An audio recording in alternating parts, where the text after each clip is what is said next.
welcome to the Three Rivers Homestead. Well, this is the start of week 2 of the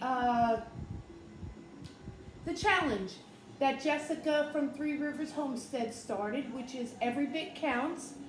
And I thought I was taking mini videos last week of the different things that I was doing, and I noticed I didn't. So I just thought I'd catch you up today, showing you some of the things that I did. And I hope you liked the video. I'm going to start off today by asking everybody, if you can give me a thumbs up, I'd greatly appreciate it. YouTube is sharing those videos and suggesting them by the number of likes now that you're going to get. So if you could please give me a thumbs up, I'd greatly appreciate it. And let's get into the video. Okay, be right back. Okay, so last week I got some of our green bean harvest. And what I did was I blanched them, and I'm going to show you today because I have more, but I blanched them, then I turned around and dried them out a little bit, and I put them in a freezer bag. I do can my beans also, but sometimes just some frozen ones that I could grab out of the freezer and make them a little fresh. Just tastes a little bit better. I have my peas. Again, with peas, I did not blanch them first. So I just put them in the bag, and then this way, if I make a chicken pot pie or something, I could throw beans in them. Also, I did some tomato sauce, and I'm going to show you I got some tomatoes today, so I'm going to show you just a quick thing on how I do that. And then I just started my pepper harvest, so I've got some green peppers, bell peppers. These are what's called gypsy peppers. So with gypsy peppers, you don't know what color they're going to turn out. Some of them are this like yellowy kind. They could turn orange, red. I even had some purple ones last year. They were really nice. These are my chili peppers. And what I plan on doing is getting a bunch of these and then making hot sauce. So what I do with my peppers is I get them and then I freeze them until I've got enough of them to make what I want to do with them. And this is something brand new to me. I have never grown these, but I could use some paprika, so I went and got paprika peppers. Aren't they beautiful? And I'm going to freeze these until I get enough of them, and then I will dehydrate them and make some paprika. So that is what I did. That's what I got done last week. Okay, but let's start with this week. Okay, so I got all these done. Let me see if I can get this back down. Okay, I got all these done. While my next thing to do is to cut them all, or break them, snap them. And then I have one of these double broiler type of things. Well, the strainer, I should say. So on my stove, I have got a pot boiling. And then in my sink, I have a cold water pot. And what I'll do is after they've been, this is called blanching. After they've been in the water for about 3 minutes, the hot water, I will take this pot and put it in the sink where the cold water is. So basically, in the South here, they snap them. I don't do that. I guess you could say I'm bad. I like to cut mine. That way I can look at them at the same time and make sure I don't have any like this. See how it's all like browned and yucky at the end? I don't want that. So I take that out.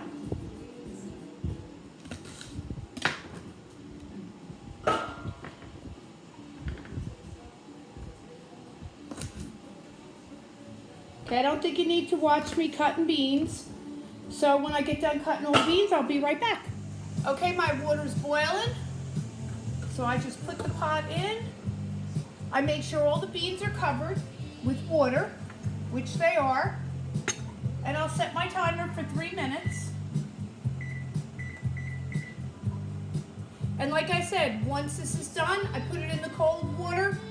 I leave it in the cold water for a little bit, and then I have a towel sitting out here. As you can see, it's wet already. No, I shouldn't say wet, it's damp.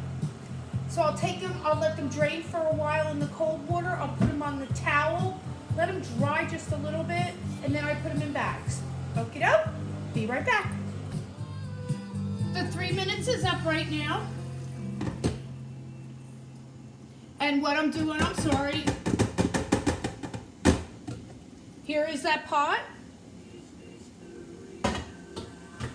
And this is my pan. And I've got ice in there.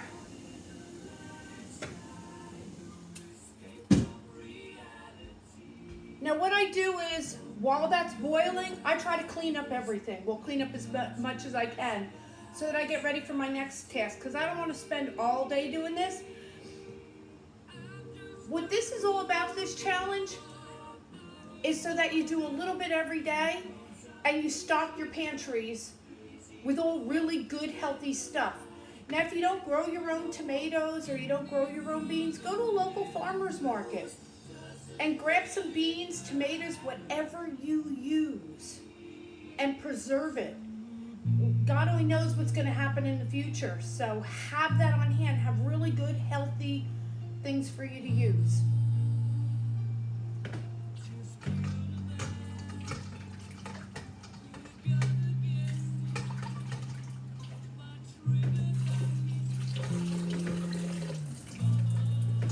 Now my water seems a little warm, so I'm just draining it now, and I'll add some more cold water to it.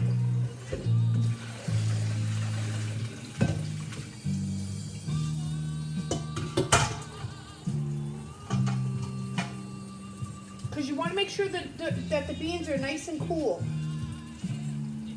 And my next task is going to be tomatoes. So stay tuned.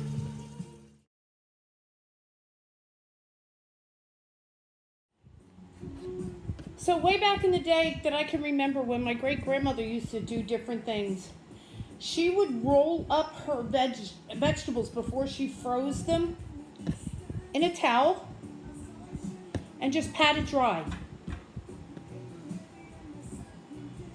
And then just unroll it. And yeah, they're not going to be all dry. If you want, you can wait for them to get really good and dry. I don't see really a need. I'll pat them again.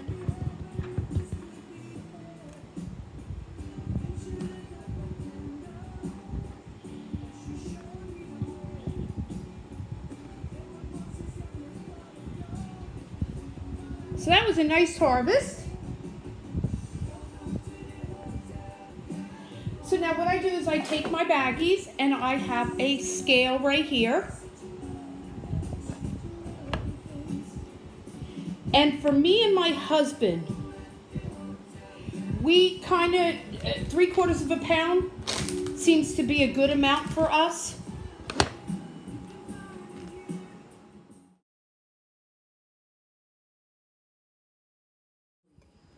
Okay, so the next thing I'm preserving today is tomatoes, and as you saw with the previous picture, I do have the KitchenAid, the juicer and strainer. It works. I wouldn't go without it. So basically all I do is I take my tomatoes, look them over, and then cut them up in smaller pieces. You don't have to do really small pieces. I just like to do it that way. It's just my preference. Makes it go quicker. So basically all I'm doing is I'm cutting up all these tomatoes, and I see one that I want to show you.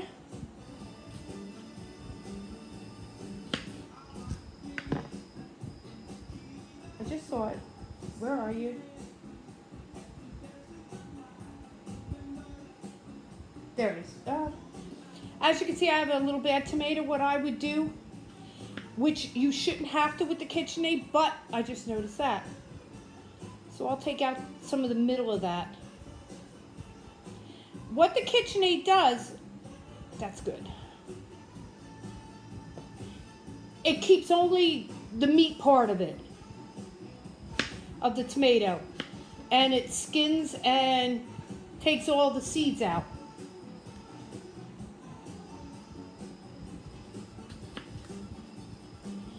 And I will show you when I'm doing this. So let me just finish cutting all these up. And when I'm done, I'll show you the next part. Sorry about that, I lost it. What you have to keep doing in this bowl that the stuff comes down into, you have to keep moving it around and around.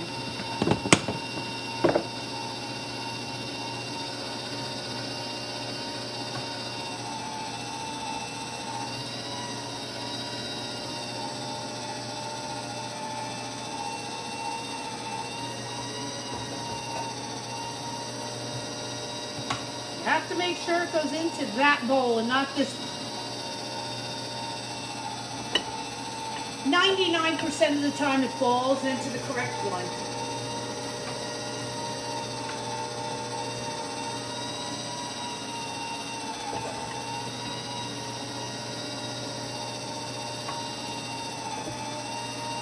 Sometimes I just grab it just to help it along to make sure.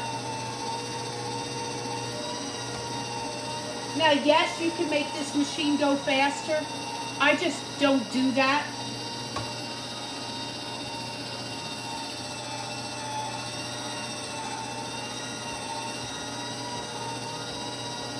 There.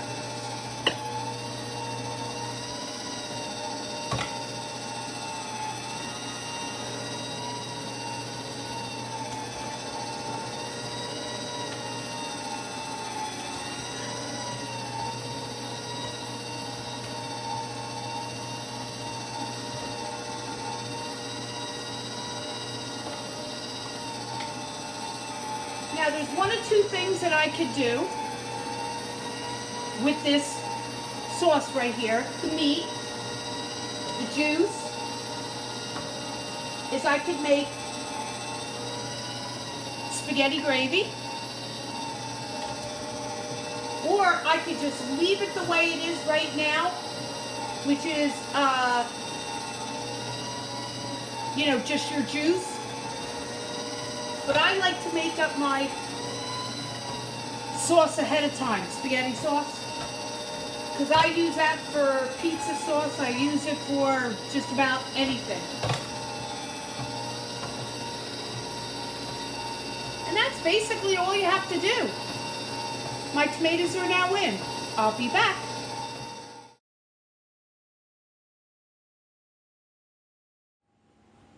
So, here we go.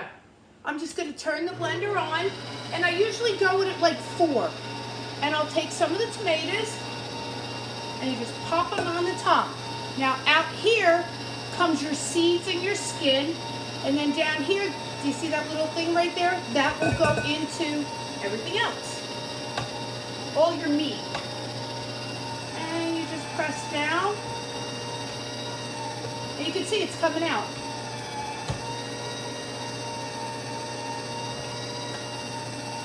And you can see the juice coming out.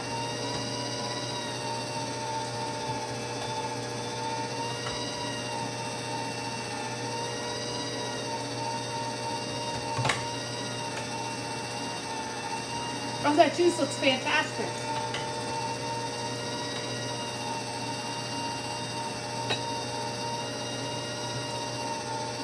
One thing you have to do if you have one of these is you have to keep moving the bowl. That's right. So what I'm doing is some of the small pieces of garlic that I had left over from yesterday, I just peeled them all. And now I'm just going to make sure I cut them up real good because I want them in the sauce and I want them cooked down really good. Some people turn around and cook the garlic ahead of time. I like to cook it with it. Same with the onion. I'm not a professional chopper here, so.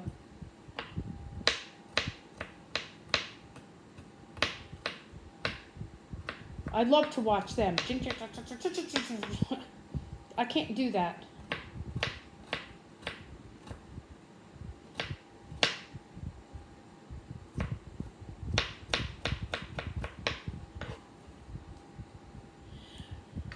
So I'm just going to chop this up, and then I'll get the onion ready. Be right back. So, because the challenge is every bit counts, I took the end off the onion, leaving the roots down here, separating them a little bit, and I put it in water. That will make the onion start growing from the top, and then I can replant it for another onion.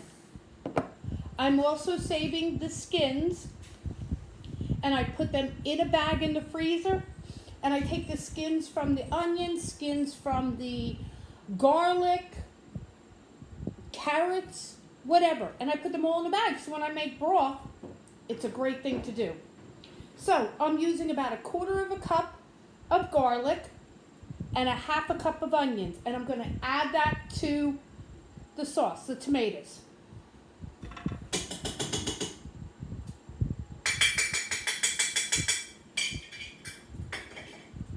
Okay, to that I'm going to add oregano, basil, and parsley. Okay, so I'll be right back.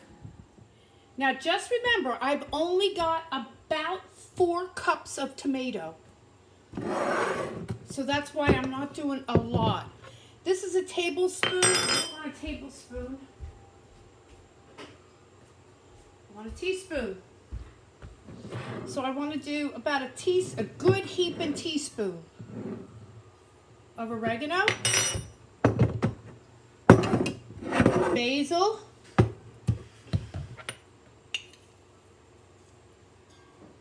and this is all my own that I grow here. Dehydrate. Oh gosh, that smells so good. And parsley.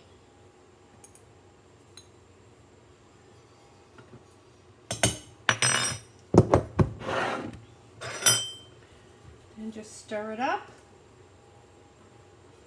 And we like our tomato sauce. We don't like it thin. We like it on the thick side. So I'm going to put this on.